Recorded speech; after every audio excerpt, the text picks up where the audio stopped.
Ito mga kababayan, tinaguriang bend the law na si Senator Erwin Tulfo muling bumanat sa kapwa niya senador.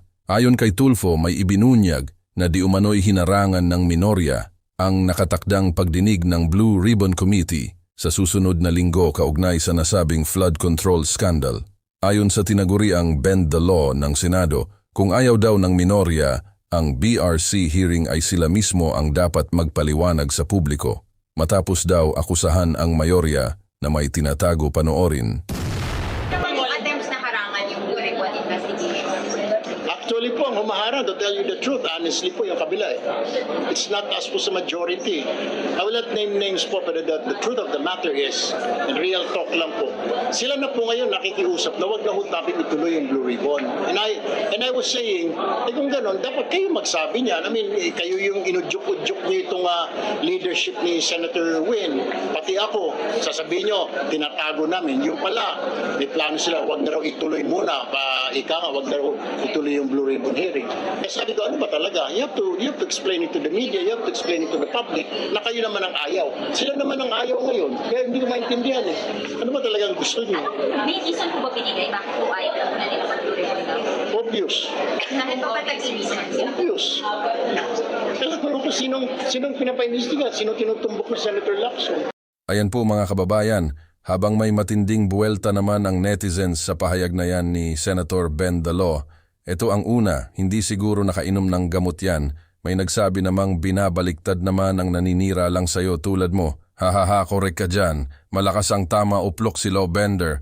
Sabi naman nitong isa, binaliktad pahayop na yan.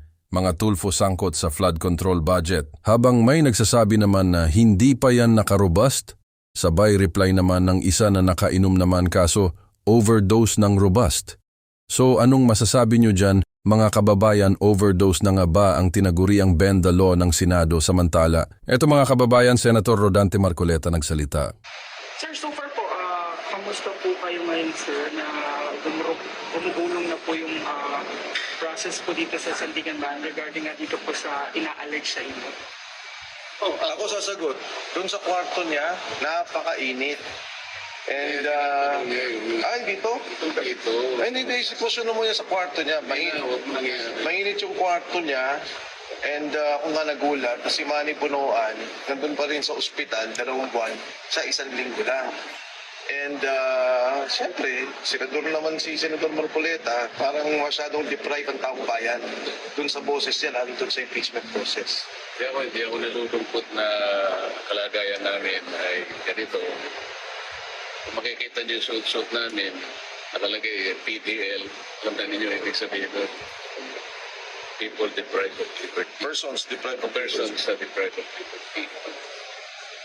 Siyempre malungkot, di ba? Hindi naman normal yung nangyari sa amin. Ako bilang isang senador na maraming gagampanan na tungkulin. Ang dami kong gustong ibulgar. Alam niyo naman na ayaw kong iwanan yung flood control scandal at meron pang impeachment trial na nagaganap. So hindi nyo maaalis sa akin na maisip ko talaga na itong nangyari sa akin lalo na was politically motivated. Ang katwiran ay dalawang bagay para hindi ko na gampanan at tungkulin ko para malaman ng taong bayan kung sino ba talaga. Samantala mga kababayan, tagapagsinungaling umano ng palasyo muling binanata ni Alona. Ayaw namin pag-usapan yung legacy dahil ngayon, ang lahat ng ginagawa ng Pangulo ay magtrabaho. Hindi niya iniisip na kailangan niya ito ang legacy niya. Siguro mararamdaman naman ng tao yan kapag tapos na yung kanyang termino kung ano yung naiwan niya na maganda at kung ano yung mga basurang nalinis niya. Mars, hindi niyo pinag-uusapan ng legacy kasi wala namang legacy may iwan talaga. Alam mo yung pilit ka na isinisiksik sa utak ng mga tao na ang Pangulong Bangag ay araw-araw nagtatrabaho. Yung kahit alam na mga Pilipino kung anong ginagawa ng administrasyon, pilit nyo pa rin isinasaksak sa utak ng mga tao na ang Pangulo ay nagtatrabaho. Ay nakasa palagay mo ba may naniniwala sa'yo? Again, ulitin ko, no? Wala naman talaga silang pakialam kung maniniwala tayo o hindi sa mga sinasabi nila. Ang mahalaga, masabi nila yung mga magagandang bagay na gusto nilang sabihin tungkol sa administrasyong ito. Ay naka, may nalalaman ka pang pag wala na yung Pangulo, makikita niyo yung mga magandang iniwan niya o yung basura na nilinis niya. Ano bang basura sinasabi mo? Yung mga ninakaw nila na nilagay sa maleta? Di ba sabi ni Sergeant Gotesa, basura ang tawag nila doon. So nilinis niyo yung mga basura. Inilagay niyo sa maleta.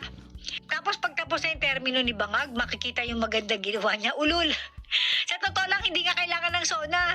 Hindi na kailangan i-report ni Bangag kung anong ginawa niya dahil alam naman ng taong bayan kung ano ang ginawa niya sa bayan. Alam naman ng taong bayan kung ano ang ginawa niya sa kaban ng taong bayan.